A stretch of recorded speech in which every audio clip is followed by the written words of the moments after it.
আসলে মা না থাকায় অনেক পরিমাণে কষ্ট হয়ে যাচ্ছে আমার। তো দেখো, মা ছাড়া কিন্তু আসলেই অসহায়। যাদের মা নেই তারাই বোঝে যে মা না থাকার ফিলিংসটা কেমন। তো চলো তোমাদের সাথে শেয়ার করি কী। তো হ্যালো এভরিওয়ান, আসসালামু আলাইকুম। কেমন আছে সবাই? আশা করছি অনেক বেশি ভালো আছে। আলহামদুলিল্লাহ, আমিও মোটামুটি অনেক ভালো আছি।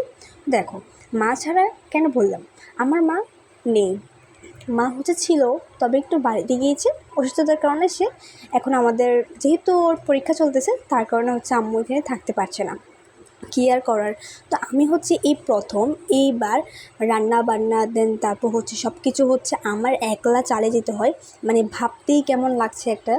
আসলে আমি কখনো কিন্তু রান্না বান্না করি না বা করতে পারিও না। এখন জানি না, আস্তে আস্তে আস্তে সব শিখে যাচ্ছি নিজে নিজে। কেউ আমাকে শিখিয়েও দিচ্ছে না, কেউ আমাকে রান্না করেও দিচ্ছে না, নিজ থেকে করতে হচ্ছে সব কিছুই।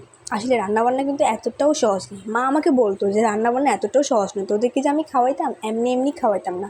আসলে আমি নিজ যখন করে দেখলাম সব কিছুই, তখন আসলে সব কিছু কিন্তু সহজ না।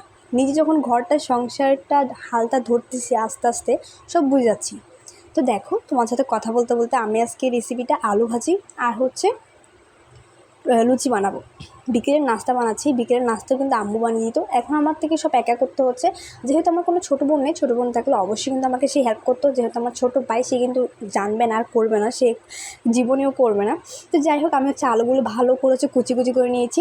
তা আমি কুচি কুচি করার পর আমি এখানে ধুয়ে নিয়েছি। ধোয়ার পর ভালো করে এখানে আমি পেঁয়াজ মরিচ তেলে দেওয়ার পর একটু কষিয়ে নেওয়ার পর মশলা দিয়ে দিলাম, হলুদ দিয়ে দিলাম আর কি, হলুদ। তারপর একটু রাঁধুনি মশলা, ধনিয়া গুঁড়া দিলাম। ধনিয়া গুঁড়া দেওয়ার পর লবণ দিয়ে ভালো করে একটু রান্না করে নিলাম, কষিয়ে নিলাম। কষানোর পর দেখো একদম হয়ে আসছে আমার আলু ভাজিও কিন্তু ফাইনালি একদম হয়ে আসছে।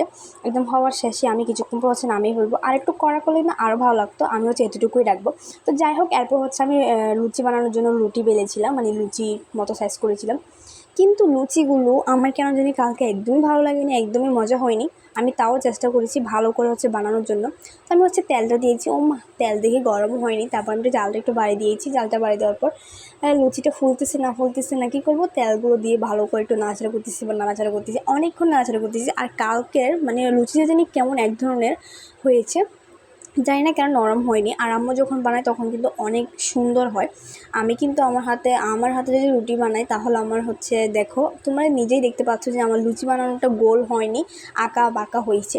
কি করবো, আমি পারি না সমান করে বানানোর জন্য। অনেক ট্রাই করেছি সমান করে বানানোর জন্য, কিন্তু আমার কপালে হচ্ছে না।